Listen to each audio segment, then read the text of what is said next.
Pumanaw ka, Jesus, subalit ang bukal ng buhay ay bumalong para sa mga kaluluwa at ang karagatan ng tawa ay bumugso para sa sanlibutan. Panawagan sa mga pogi dyan.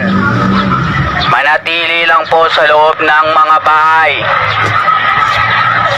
Tigas talaga ng ulo nito eh. Sabing manatili sa loob ng bahay. Pumasok ka doon.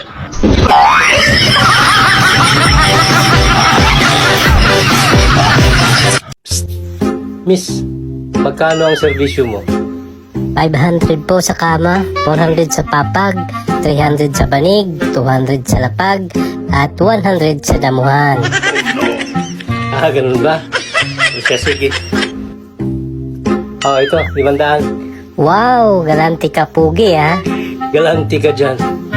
5 rounds yan sa damuhan.